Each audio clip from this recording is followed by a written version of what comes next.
Buenas tardes, en nombre de Torre de Papel Ediciones, primero quiero agradecerles a todos los asistentes, a los lectores de Poldark por estar aquí. Han sido varios años ya desde el lanzamiento de Pandemia Z Supervivientes allá por el 2019 y ha sido un largo recorrido hasta llegar aquí. Cuando hicimos esta primera edición, me acuerdo con apoyo de Bernardo, me acuerdo que teníamos un poco de incertidumbre acerca de qué es lo que iba a pasar con esta saga. Poldark decía que quería hacer 5 libros. Y recuerdo que ahí en el 2019, ya, por ejemplo, ya había salido en la serie The Walking Dead, pero yo tenía algunas temporadas. Y yo pensaba, un libro más de zombies está interesante. El libro, definitivamente yo al leerlo estaba interesante, estaba muy bueno. Pero yo como editor nunca había publicado un libro de zombies y creí que tal vez la gente estaba un poco cansada de los zombies.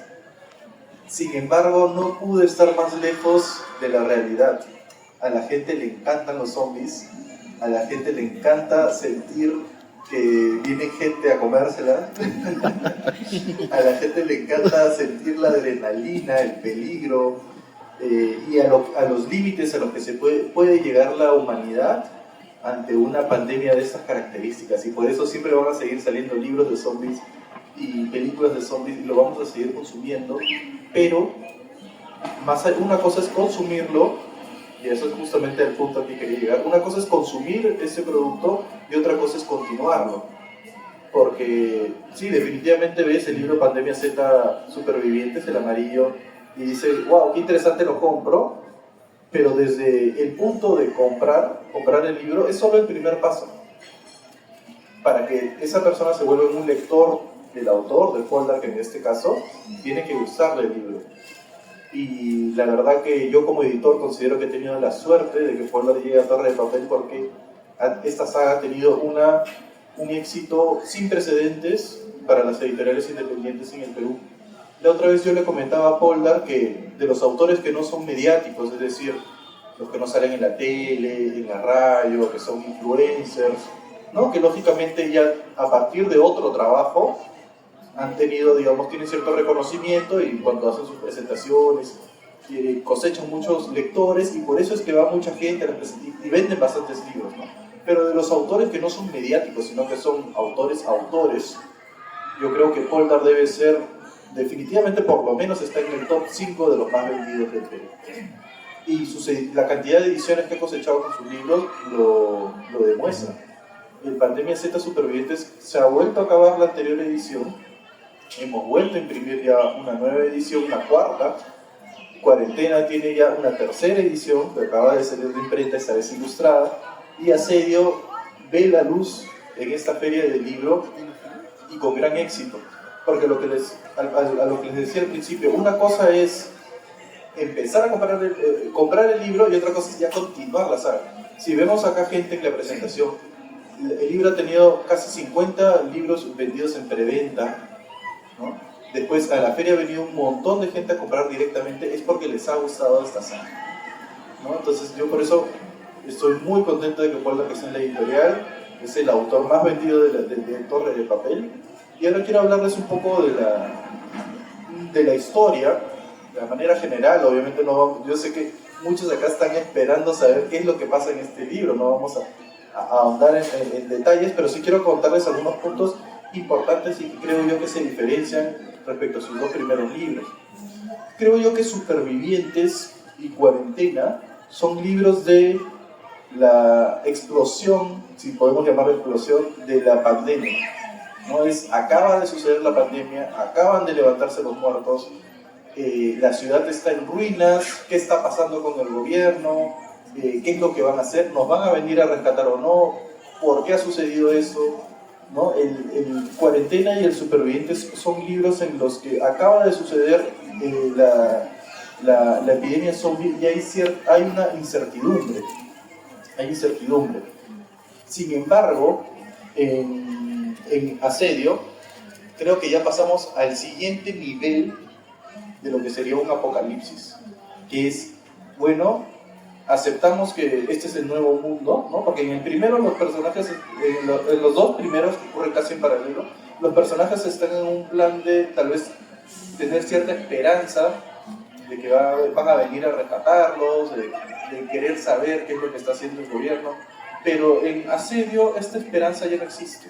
Ya no existe en el sentido o sea, existe una esperanza, por así decirlo, por encontrar la cura, pero digamos, de recibir una ayuda externa ya se diluyó y los personajes están en un punto en el que dicen cómo organizamos el nuevo mundo, cómo nos organizamos, cómo sobrevivimos, cómo tomamos el poder. El gobierno ya cayó, ahora somos nosotros los que tenemos que organizarnos y tomar las riendas para intentar estar en lo más alto de esta pirámide de un mundo en apocalipsis, lleno de muertos vivientes. Y si en los dos primeros libros vemos lo que los humanos son capaces de hacer para sobrevivir, ¿no? Porque toman decisiones fuertes, se vuelven algunas personas que eran, digamos, tal vez antes de la pandemia, que eran buenas personas, por así decirlo, entre comillas, se vuelven asesinos, se vuelven personas, digamos, totalmente trastornadas, o también personas que a partir de la pandemia liberan sus instintos. Ya en Pandemia Z Asedio vemos a personas que ya están transformadas y que quieren tomar el control del nuevo mundo y se organizan para tomar este control. Entonces vemos prácticamente un enfrentamiento, si bien hay obviamente presencia de los zombies y son un peligro constante, aquí vemos un peligro entre los mismos humanos y que se organizan para digamos, sobrevivir, y los que llegan a ser las cabezas de estas organizaciones son gente despiadada y son gente que, digamos, ha logrado llegar ahí en base de la fuerza. Hay un personaje que Polder le cambió el nombre, le cambiamos el nombre en la edición, que a mí me encanta mucho, que se llamaba El Porquero. Y Polder le cambia el nombre porque me dice que hay muchos chanchos, muchas referencias a chanchos en el libro y quería cambiarle el nombre, pero bueno, este personaje me parece uno de los personajes centrales del libro porque es un ser despiadado, es un ser que tiene mujeres a su disposición, que las viola, que hace con ellas lo que quiere, hace también con sus súbditos, si podemos llamarlos súbditos, lo que él quiere. Están en han tomado el colegio San Luis Gonzaga de Ica y hay dos bandos que prácticamente están ahí como que pugnando, ¿no? por tomar el poder. Y este libro transcurre, yo calculo, unas 200 páginas en Ica, y posteriormente, a partir de lo que sucede ahí, que no lo voy a mencionar, nos trasladamos a Ayacucho. Y ya vemos, me encanta mucho, ya vemos el nuevo mundo, cómo se ha hecho, ¿no? Cómo se han organizado en la sierra del Perú, cómo se han organizado las ciudades, no las ciudades, sino los grupos de personas. Y por ejemplo, vemos también cómo creo que hemos vuelto al pasado de alguna forma en las formas de dominación de las personas. Sentí algo muy colonial en la forma en la que se organizaban esos nuevos, los humanos, cómo se organizaban ahora, ¿no? Y los castigos que se le inflige a las personas son despiadados y también sirven un poco para tal vez asustar a otros, ¿no? Y para consolidar el poder. Y finalmente la última parte sucede en Cusco y también Polder narra mucho acerca de, creo que entra ya también, se empiezan a develar misterios acerca del virus. Y creo que combina muy bien Polder esta violencia con también ganas de saber, querer más que de por qué está sucediendo esta epidemia zombie. Ahora le voy a dar la palabra a Polder para que nos hable un poco más del libro y posteriormente vamos a conversar un poco. Le voy a hacer algunas preguntas y también al público le digo que también vaya preparando tal vez algunas cosas que quiera preguntarle a Polder, por qué escribe esto, tal vez qué tiene Polder en la cabeza. A ver, Polder, cuéntanos un poco de Pandemia Z. Gracias, Carlos. Nuevamente, como siempre, agradecer esta oportunidad que tuvimos en el 2017, si mi memoria no me falla, cuando nos pudimos encontrar, ¿no?, en la Feria de San Borja y tuvimos el primer acercamiento, ¿no? Ya hace tantos años atrás que pensar que este fenómeno pequeño, humilde, pero que vamos labrando feria tras feria llegaría a este nivel, pues honestamente no me lo esperaba. Siempre repito que empecé con el tema de los zombies, de esta visión post-apocalíptica, por un homenaje a la memoria de mi papá, ¿no? A él le encantaba mucho este tema. Me acuerdo que me hacía ver películas de zombies escondidas mientras mi mamá estaba de guardia para que ella no supiera, porque luego se molestaba de que un niño de 8 o 9 años esté viendo ahí La Noche de los Muertos Vivientes, ¿no? Pero te das cuenta cómo cala en la infancia todas estas influencias, no somos esponjas, y ya a partir de cierta edad todo este background que fuimos recorriendo o recogiendo de alguna forma nos enfoca, ¿no?, hacia ciertas ópticas, ¿no?, y hacia gustos, preferencias, qué sé yo. Entonces, Pandemia Z empieza por ahí. Cuando me puse de meta 5 libros, fue porque en mi cabeza funcionaba muy bien una historia partida en 5 partes, ¿bien? Y siendo honestos, ahora en el trayecto como tal, sí es un desafío poder completar una historia coral de 5 estadios, ¿no? Entonces, un poquito como que disculpo a George R. Martin porque no ha terminado Canción de Hielo y Fuego, porque es una chambaza, honestamente, ¿no? Sentarse y pensar un mundo en este sentido, ¿no? Cuántas veces fastidiado un poco a mi esposa, ¿no?, cuando hacía una línea temporal y las cosas no calzaban y esto y lo otro, y estaba así psicoseado, a dónde retrocedo, a dónde avanzo, qué personaje muere. Créanme que es una radiografía muy interesante, ¿no? Y por si acaso esto es una infección, no me han mordido, no va a empezar ninguna pandemia, que tranquilos.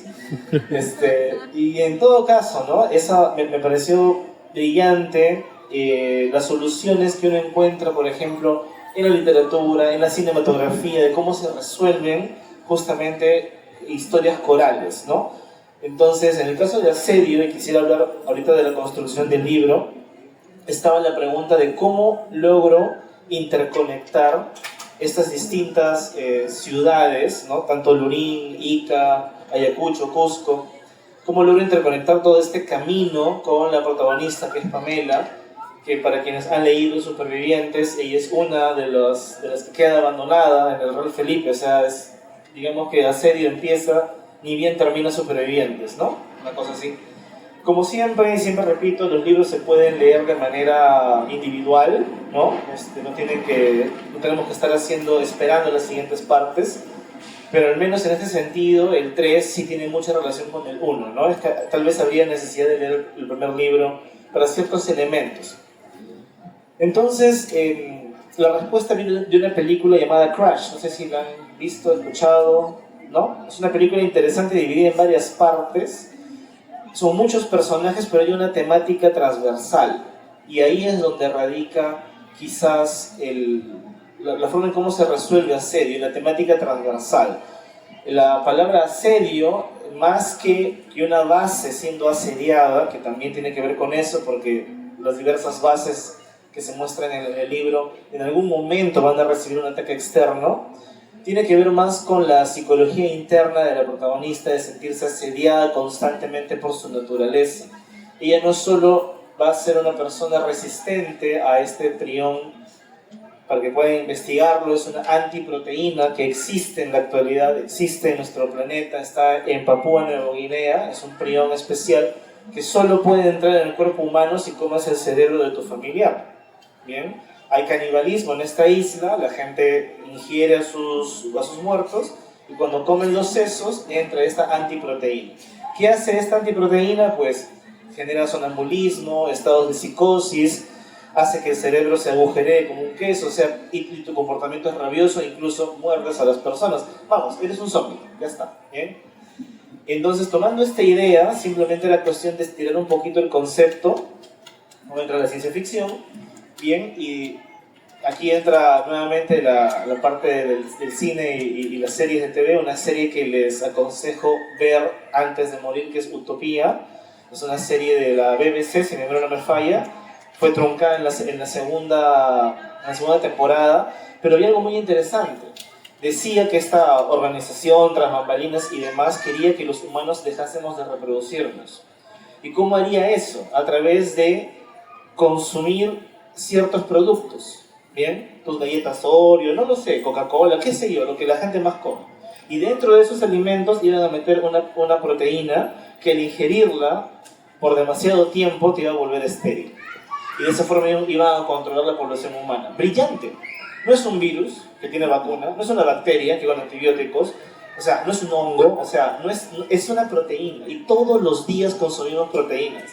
En lo que comemos, en cualquier cosa que entre en nuestro cuerpo. Bien, no simplemente la proteína está en los animales, hay en muchas cosas, en la galleta, Ritz, no sé. Entonces imagínate que esta organización, que la división especial, o lo que está encima de ellos, que en el cuarto libro vamos a ver quiénes son los que están encima de la división especial, decidieron un buen día meter a Legión en todo lo que consumimos. ¿Por qué? Porque si tú rastreas los alimentos que comes, bien, sí, son millones de marcas, pero si las vas rastreando, solo son 6 o 7 empresas mundiales que controlan esos millones de marcas. Basta que una de esas empresas con millones de marcas diga, vamos a meter Legión, y tranquilamente el 30-40% de la población ya tendría el Legión pasivo en su organismo. ¡Qué brillante! ¿Te das cuenta? Entonces, si yo estoy pensando una simple locura para crear un apocalipsis, en la vida real, ¿qué estaría pasando si estamos consumiendo estos productos sin saber qué tienen? Porque no dudo mucho que en los ingredientes pongan absolutamente todo lo que tienen, honestamente. Pero ahí entra mi parte conspiranoica, ¿te das cuenta cómo vuela? Bueno, entonces, tomando esto en cuenta, ya dije, vale, entonces tenemos la historia coral, tenemos la idea transversal y tenemos, pues, ¿no?, a Legión. Pero Legión ya había pasado por Supervivientes y Cuarentena, y siempre en un desarrollo narrativo de un mundo requieres siempre subir la posta, ¿bien? Si te das cuenta, por ejemplo, si tomamos a una de las sagas más vendidas del mundo, que es Harry Potter, por ejemplo, él no se queda en los hechizos básicos, no se queda en aventuras básicas. Conforme la saga va avanzando, van madurando los personajes, van madurando los retos, los conflictos, los enemigos, las habilidades que va desarrollando. Tienes que subir la posta constantemente. Entonces, para Asedio se me ocurrió que Legión haya sido... que Legión haya sido, de alguna forma, el prototipo más ensayado de todos, pero que no sea la última frontera a la que se ha llegado, y que hayan continuado la investigación de legiones alternativos con otras consecuencias sobre el ser humano. Entonces, aquí van a encontrar homenajes personales que les hago, por ejemplo, a Garth Ennis con Crosset, si han podido leer este cómic, y si no, no sé si recomendarlo honestamente, porque es bastante fuerte el cómic, ¿no? Pero es muy, muy, muy salvaje. Pero si desean, si tienen el estómago suficiente, háganlo. Me impactó muchísimo cuando lo leí en su momento, así que decidí incluir un homenaje en este libro con uno de los tipos de Legión.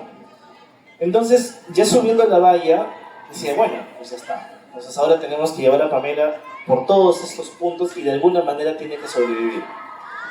Pero aquí viene una parte importante, el tema del viaje del héroe, Luke Skywalker, por ejemplo, ¿no?, que descubre que es un Jedi, tiene que madurar y enfrentar retos y conocer a Yoda y volverse alguien importante, etc. Me gusta, bien, pero siento que cuando torcemos las tuercas en una historia bastante oscura, bastante de terror, vamos a llamarlo así, ese viaje del héroe también debe tener otras consecuencias. Pamela no podía terminar como la nueva o el regreso del Jedi, no podría ser así, ella tenía que caer. Bien, la historia de Pamela en Asedio es la historia de un ángel caído, es un ángel que empieza siendo, según ella, lo que fue, humana, perfecta, deseada, y poco a poco, tanto Legión como los otros dos subtipos de esta sustancia van a ir convirtiéndola desde su interpretación en algo monstruoso, que de alguna forma lo es, pero increíblemente mientras más monstruosa se vuelve, más probabilidades tiene de ser la única, como bien dicho Carlos, esperanza para la salvación de la humanidad. Esperanza que por supuesto voy a destruir, pero eso será más adelante. ¿Bien? Hay que ser honestos. Miren, si en una historia mostramos el sufrimiento de un personaje y luego en el último momento te muestro que todo salió bien, ¿de acuerdo? Estoy siendo un poco amable, sobre todo en este tipo de historias tan violentas. Siento, es lo que decía Christopher Nolan, ¿no? Sobre todo en Interestelar. Pidió ciertas disculpas a los espectadores porque había ciertas partes de la trama que eran un poquito como para suavizar el impacto del drama. No suavicemos nada, la vida no es suave. Bien, la vida no es nada suave, la vida si tiene la oportunidad de hacerte añicos en el suelo lo va a hacer. Entonces mi intención no es mostrar una historia de surgimiento, es simplemente que me pregunté qué tanto más puede retorcerse una mente humana en condiciones deplorables. Y una vez llegado ahí, si podemos bajar más y seguir torciendo y torciendo a ver hasta dónde se puede llegar, ¿no? Entonces, en condiciones determinadas, estoy convencido que la mayoría de las personas podríamos llegar a hacer cosas inenarrables con tal de seguir sobreviviendo, con tal, ¿no?, de aferrarnos a la vida, ¿no?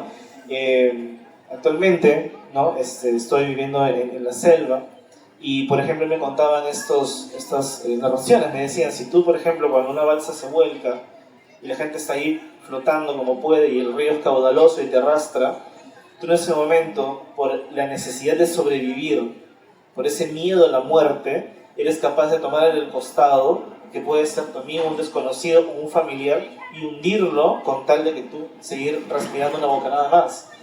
Entonces te das cuenta que en momentos límites, uno puede decir muchas veces, no, la vida me aburre, que no sé qué, pero en momentos límites sale algo dentro que te impulsa a hacer cosas inexplicables o inenarrables, o hasta execrables, con tal de seguir respirando. Y eso también es naturaleza humana. Y eso van a encontrar mucho en este libro. Al leer Pandemia Z Asedio, yo encontré algunas referencias a series, películas y libros que he leído. Quería saber si tiene algo que ver con esto o no. Tú eres un lector de este género mucho más que conoce mucho más.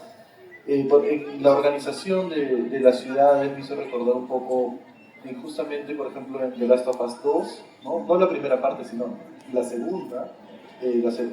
También me hizo acordar en la temporada 4 de The Walking Dead, cuando está el gobernador y organiza en una ciudad y él es como el líder de esta ciudad. Después, en la parte que habla ya del virus, de Legión, me hizo acordar un poco a Resident también, en el ir descubriendo poco a poco y ser un científico. Quería saber si habías tenido estas referencias u otras y cuáles son. Mira, a diferencia de Supervivientes y Cuarentena, las referencias de Asedio son un poquito más históricas.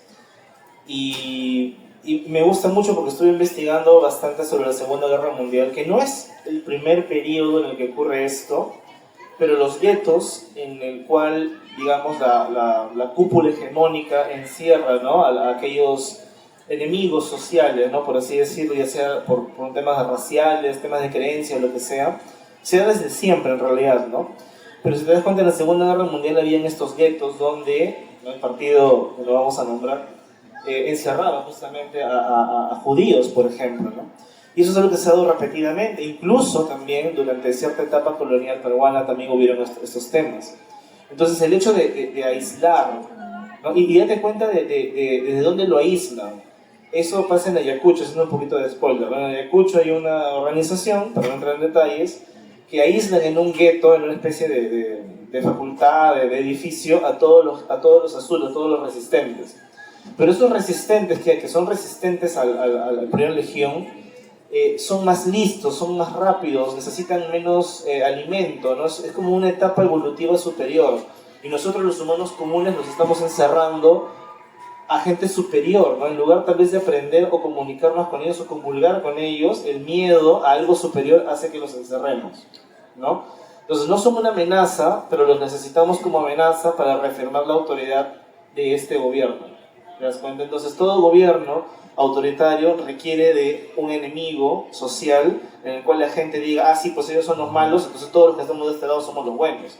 Aunque aquí de este lado estemos racionados, estemos limitados, estemos, ¿no?, de alguna forma controlados, pero como ellos son los malos, acepto esta forma de control.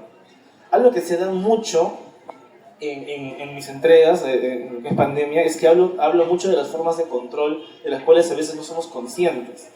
Mayormente el control más obvio es el miedo, ¿no? O sea, nos mandan un bombazo, revienta algo, la gente entra en miedo, puedo poner nuevas leyes que priven de libertad a las personas, y las personas lo van a aceptar justamente por el miedo a que uno quede expuesto, ¿no?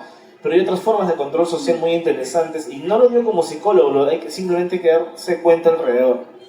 Entonces, esa fue la primera inspiración. Y la segunda viene, curiosamente, de un escuadrón especial que fue enviado de Japón a China, que la película es El Imperio del Sol, si no me falla, o sea, que es en experimentación humana, ¿bien? Pero, o sea, experimentación humana muy, muy hardcore, o sea, vivisección, tú estás despierto sin anestesia y te abrían para saber cuánto tiempo sobrevivías. Te inyectaban diversas enfermedades, etcétera, para conocer los límites del cuerpo humano, ¿no? Tanto en bajas temperaturas, altas, en fin. ¿Y por qué? Había una consigna que era, de alguna manera, provocar, ¿no?, llegar a este estadio del superhumano, porque evolutivamente, probablemente los humanos evolucionen y seamos superiores, pero esto va a tomar miles de años, millones de años probablemente. Entonces solo queda la ruta artificial, ¿no? Que hoy en día ya podemos hablar de evolución humana artificial. Bien, si uno ve, por ejemplo, el Neuralink, ¿no?, que son estos isótopos, bueno, estos chips que uno inserta en el cerebro, y puedo controlar, eso es transhumanismo, viene de la parte biomecánica, eso ya es una evolución. Entre tantas cosas, ¿no? Hace poco estaba leyendo una noticia que unos científicos japoneses también, utilizando el CRISPR, que es un mecanismo de edición genética, para no entrar en detalles, como que te meten Photoshop al ADN, pudieron eliminar el tercer cromosoma que causa el síndrome de Down. Y eso es evolución humana, pero inducida por nosotros, ¿no? Por los humanos. Entonces, tomando estos conceptos, estos hórridos conceptos, que, a ver, que la ciencia puede ser muy bien empleada, pero también tiene, ¿no?, otras aplicaciones bastante negativas si uno quiere. Entonces simplemente fui torciendo, ¿sabes? Fui torciendo hasta pensar, ¿qué quiere la división? ¿Qué quiere la gente que está arriba de la división? No voy a decir exactamente cuál fue mi conclusión, porque yo siempre he dicho, en cada uno de los libros les voy a dar a ustedes un motivo de por qué ocurre todo esto que ha ocurrido. ¿Bien? Motivo 1, 2, 3, 4 y 5. Y cuando ustedes terminen el quinto libro, decidirán cuál de estos orígenes realmente justificó toda la pandemia. ¿Por qué? Miren, uno, por divertirme, que me parece súper divertido, que no tengamos un origen probablemente dicho. Y dos, porque si recuerdan cuando sufrimos la verdadera pandemia del COVID, ¿cuál era el origen? No, que un murciélago en China, no, que Estados Unidos, no, que no sé qué. Poco más no metían a los aliens, ¿no es cierto? Y al final todo el mundo quería una historia diferente. Una de ellas era real, ¿bien? Pero ¿cuál? Convencer a la masa mientras más grande es difícil. Se van a dividir en grupos, se van a dividir en opiniones. Y al final no va a haber un consenso. Y tal vez así sea toda la realidad. Entonces te voy a presentar 5 orígenes de por qué se destruyó el mundo, por qué se reanimaron los muertos, por qué se produjeron los azules. Y al final ustedes decidirán cuál de esos 5 orígenes justifica. ¿Me los creen? Ya se está acabando el tiempo, voy a hacer una última pregunta antes de pasar al público. Quiero, y creo que sería muy, muy útil, que nos hables un poco de la cronología de los libros, viéndolo como que, cómo es un poco la cronología del tiempo en el que pasan cada uno de los libros y lo que va a ser el Pandemia 4 y el 5. Bueno, siguiendo una recomendación que alguna vez justamente Bernardo me comentó, que es mi mejor amigo, un aplauso. Siguiendo la recomendación de Bernardo, me dijo, nunca le pongas un año al inicio de la historia, ¿no? Entonces antes tenía un 12 de enero del... y eso lo borré. Para que un 12 de enero sea cualquier 12 de enero de cualquier año, y cuando el 2026 llegue el 12 de enero podamos celebrar el aniversario de pandemia. Y ese es el día 0, ¿no? Pandemia Supervivientes empieza 28 días después de ese 12 de enero. Bien, haciendo referencia evidentemente a Exterminio, ¿no es cierto? Excelente película. Tendrá cientos de errores, lo que quieras, pero yo la amo. Luego, Cuarentena pasa desde el día 0 del brote hasta el tercer mes, es decir, enero, febrero y marzo. ¿Bien? Mientras Supervivientes se extiende hasta junio de ese mismo año, son 6 meses. Cuarentena es más cortito, en tiempo, pero vemos que en la historia, ¿no? Es un poquito más gruesito. Efectivamente, entonces la serie empieza al 6.º mes del brote mundial, porque es terminando Supervivientes. Del 6.º mes hasta 10 años después de la caída de la sociedad, ¿no? 10 años ocurren en este libro, mientras a su par Resistencia está empezando desde el tercer mes, porque es la continuación de Cuarentena. ¿Han leído Cuarentena? ¿Sí? Entonces puedo hacer un poco de spoiler, ¿no hay problema? Ya. Cuarentena es la historia de esta comunidad en la que está Jimena, ¿no? Con Gabriela, ¿no? Que está pequeñita, recién han sido rescatadas del helicóptero, pero llega en esta comunidad que está siendo capitaneada por una mujer llamada Elsa, ¿bien? De Supervivientes, ¿no? Entonces como que se va armando un poquito. Empieza desde, como les digo, Resistencia empieza desde el día 1 del tercer mes, en el 91, y se va 20 años, hasta la carta que envía Gabriel a su padre, ¿no? Y ya también sabrán si en realidad le leyó a su papá o no, pero en fin. Y el último, que es La Caída, es un poquito más amplio porque va a agarrar 10 años antes, cuando se empezó a maquinar todo lo del brote, empezaban las primeras infecciones, los primeros reanimados que solo podían moverse parcialmente o casi nada, hasta 20 años después. Esa es una historia de 30 años. No va a ser un libro de 900 páginas tranquilos, está bien planificado, pero esa es la historia, ¿no? Y se va a centrar más que nada... y se va a centrar básicamente en Dante, o sea, es Dante Jr., ¿no? El hijo del protagonista, y su hermana, ¿no? Básicamente. Sí, tenemos un ratito para si alguien del público tiene alguna pregunta y quiere hacerla a Olga. Sí. ¿El micro, disculpe? Ahí está. Miren. Por ahí levantaron la mano primero. ¿Se escucha? Así. Hola. Sí, ¿qué tal? Bueno, una consulta. Durante los 2 primeros libros, bueno, a lo largo de toda la historia ha habido muertes que han sido bastante interesantes, la verdad. Gracias. ¿Cuál ha sido tu favorito, la que más recuerdas? Aquí hay una en especial que, ¿sabes? Llega un momento en el cual estás escribiendo y dices, ¿cómo me reinvento, no? Así, estilo Jason Voorhees, ¿no? En todas las películas mata diferentes, una impresionante creatividad que tiene. Entonces me preguntaba, ¿cómo puedo, no? Y hay un párrafo en especial que se lo mandé a un amigo, Daniel Salvo, no podido asistir, en el que le dije, no, mira, creo que al fin me destrabé, ¿no? Y empezó a brotar otra vez toda esta maquinación de cómo eliminar gente. Bueno, y hay una muerte en especial acá de un personaje que cae, lo botan del segundo piso, y cuando cae se impacta, ¿no? Y se rompe un par de huesos y es atacado por los zombies. Pero creo que lo que más me gustó fue el estilo de narración. Cambié la manera en cómo narraba, de dejarlo ser tan visceral a ser más emocional, ¿no? Entonces no solo es la descripción de la carne desgarrada, sino qué sientes cuando eso va a suceder. Y eso me heló un poco la sangre y dije, entonces voy por buen camino, ¿no? Entonces, por ahí creo. Gracias. Por ahí hay otras preguntas. ¿Sí? Hola.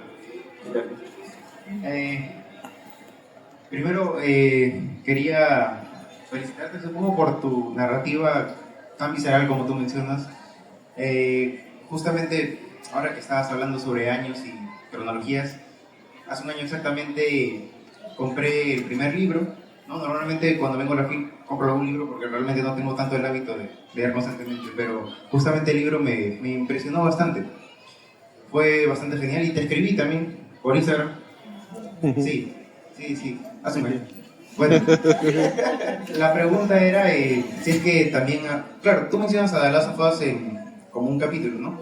Pero quería saber si es que has tenido más referencias de videojuegos y si es que hay algún capítulo de los 3 libros que hayas pensado que se podría adaptar a una situación jugable en un videojuego, ¿no? O sea, claro, no tan a detalle, pero ¿qué ideas, si es que en algún momento ha pasado por tu cabeza, cómo sería esto como videojuego? Mira, más bien un anti-videojuego, ¿sabes? Cuando estaba escribiendo Cuarentena, recordaba las veces que, por ejemplo, jugaba Día Z o veía tutoriales o lo que fuese, ¿no? Y siempre en los videojuegos, o en Resident Evil mismo, cargas 3 toneladas de cosas, pero el tipo se vuelve normal, ¿no? Y no importa, salte, brinque, se dé vueltas, o sea, siempre tienen el mismo inventario. Y yo digo entre mí, en una situación límite, ¿de verdad estás tan consciente de las cosas que cargas? O ahorita tiembla todo y dejamos todo lo que está acá y nos vamos, ¿me entiendes? Entonces, por eso en Cuarentena, por ejemplo, ves que Paula, sobre todo, lo que está con la niña, hace como 5 o 6 mochilas en todo el viaje, porque a cada rato pasa algo y tiene que dejarlo todo, ¿me entiendes? Entonces, yo creo que más bien por ahí era lo que me hartaba de los videojuegos, que no fuesen tan realistas, ¿no? Hasta que sí probé ciertos títulos independientes, en los cuales el peso te restaba velocidad, y tú estabas así, pero ¿por qué no corres? ¿Cómo va a correr con 50 kilos encima, pues, no? Ja, qué bacán, ¿no? Entonces sí es un poco más realista. Y ese es el punto al final, ¿no? A veces en los videojuegos, créeme, alucinamos mucho, ¿bien? Pero en la realidad, como alguna vez me entrevistaron, ¿no? Justo Carlos me preguntaba una vez, y en una situación zombie, ¿cómo atacas a un zombie? No atacas, corres, hermano. Esa cosa no se va a detener, ¿entiendes? O sea, si puedes trepar y no trepa, te salvaste, pero no va a dejar de estarte molestando 5, 6 días hasta que te mueras en el árbol. Entonces, hablando de forma realista, ¿bien? Cada vez que alguien me dice, no, yo sé jiu-jitsu y si viene un asaltante, yo hago así y aquí, y el día que pasa, no pasa, ¿bien? Entonces, hay que ser honestos, ¿sabes? Hay un dicho en la época medieval que decía, las tabernas están llenas de cobardes y los campos de batalla llenos de valientes, de cadáveres de valientes. Por algo es. Por ahí hay otra pregunta por acá. Buenas tardes. El final de Cuarentena me hizo llorar, pues sentí una pequeña chispa de esperanza a pesar de todo. La misma lucha por la vida se me hace increíble. ¿Y es intencional este pequeño atisbo de que las cosas van a salir bien? Eso ha sido una percepción propia tuya. En realidad, dejo al libre albedrío que la gente espere o no que las cosas vayan a salir bien, ¿sabes? Hay mucha gente que me ha dicho, ¿por qué escribes algo tan tétrico que todo el mundo está desesperanzado? No, esa es tu visión personal, ¿sabes? Lo intenté dejar ambiguo justamente para que creara eso, que cada persona tuviese su percepción, ¿sabes? Y si para ti es algo esperanzador, qué bueno, honestamente qué bueno, ¿bien? Porque recuerdo bien que cuando escribí ese final, yo estaba muy desesperanzado. Por ahí hay 2 preguntas más y de ahí ya terminamos porque ya se está acabando la presentación.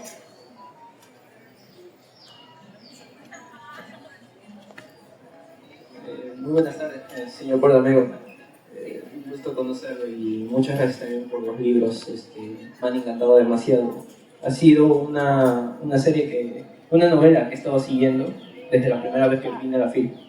Y mi pregunta a todo esto es, ¿cómo es que usted crea a los antagonistas, aparte de la organización del control biológico, a los antagonistas como en el tipo de el loco que se vuelve, ¿no?, con su madre, con todos los zombies y demás, y en el primero, que sale al principio, Joel, el oficinista, ¿cómo es que usted crea estos antagonistas? Bueno, me voy a defender diciendo que en mi profesión vemos muchas cosas raras. Bien. Ser psicólogo, sobre todo en lo que se representa psicopatología, te acerca mucho a rincones de la mente que son muy cuestionables, pero que para estas personas funcionan. Bien. Entonces, parte de esa vena sí jala un poco a los villanos, porque la mayoría de las personas que quizás han atentado contra su vida, contra la integridad de otras personas, creen que lo están haciendo por un bien mayor o están convencidos de que hay cierta lógica. Bien, cuando hay cierta desconexión, hay cierta disociación con la realidad, tú mismo creas las explicaciones o las justificaciones para ciertos actos, ¿de acuerdo? Esto evidentemente no lo estoy defendiendo ni lo estoy promocionando, es algo que pasa en la mente humana y no es desde ahorita, es algo que viene arrastrando la humanidad desde siempre, solo que ahora ya podemos catalogarlo. Sumado a ello, bien, me gusta mucho cierto perfil de películas, vamos a llamar así, en los cuales los directores o guionistas han podido darle cierta rienda suelta justamente a estas patologías. Entonces, fusionando ambas cosas, salen seres muy curiosos, vamos a decir así, ¿bien? Pero creo que lo principal de todo ello es eso, que creen que sus acciones son justificadas, ¿sabes? Cuando alguien cree que sus acciones son justificadas, es capaz de todo. Y hay que tener mucho cuidado con la gente que cree que su verdad es la única. ¿Bien? Una última pregunta. Buenas tardes, Polar. También felicitarte por el lanzamiento de la serie. Y quería preguntarte, ¿en algún momento de tanto Superviviente como Cuarentena, pensaste, o te pasó por la cabeza incluir algún zombie que sea especial? Además de que ya tenemos uno fuerte, así como tenemos en Resident Evil a Nemesis o a Mr. X, ¿algún infectado zombie de esa categoría? Mira, en algún momento comenté acerca de la capacidad tal vez regenerativa de ciertas criaturas que incluso podrían fusionarse, ¿me entiendes? O sea, cuerpos cárnicos ahí, tendones y demás. Y le mostré la idea, recuerdo perfectamente a mi esposa, y ella me miró y me dijo, no hagas eso. Y así, ¿no? Entonces creo que sí sería una posibilidad, imagínate, pero tal vez en una entrega diferente. Porque los universos, cuando tú creas un universo ficcional, debes delimitar ciertas características de ese universo, ¿me entiendes? Si va a ser de magia, si va a ser de tecnología, etcétera. Porque luego cuando saltas demasiado la valla, rompes esa comunicación que tienes con el lector, que está muy metido y que zombies y no sé qué, y que es un dragón acá, ¿no? Y rompe todo, ¿no? Entonces hay que tenerlo con calma. Me hubiese gustado, créeme, desde un principio plantear ese tipo de escenario, pero creo que ya hubiese sido demasiado extremo y la supervivencia del 0%, ¿no? Entonces ya, demasiado. Entonces tenía que tener un balance, ¿no? Y ya. Muchas gracias a todos por asistir hoy día. El libro está aquí a la venta a 45 soles. La firma de los libros la vamos a hacer en el stand, porque ahorita viene otra presentación, que está en el mismo círculo central, es el auditorio, es el stand 174, frente a los baños de concreto. Ahí vamos a estar, igual nos pueden seguir. Si es que acá no llegan a conseguir el libro, no se preocupen, en el stand tenemos muchos más y ahí Polar va a estar firmando. Para terminar, quiero que le den un fuerte aplauso a Polar porque es un autor muy talentoso. Yo solo quiero agradecer a todas las personas que se han reunido el día de hoy. Muchísimas gracias por este cariño. También agradecer a mi hija que está ahí en primera fila sentadita, a mi madre también que desde siempre, y a mi esposa que está ahí también. Muchas gracias por acompañarme en este momento. Y gracias a todos, de verdad. Gracias a todos. Un aplauso por ustedes. Gracias a todos. ¿El quiere hacer una pregunta? Bueno, en realidad yo no tengo ninguna duda porque tú has explicado muy bien, se te entiende muy bien. La única cosa que yo quiero decirte es que está muy bonita tu actuación, que te felicito mucho por llegar a esta meta y que eres un muy buen papá.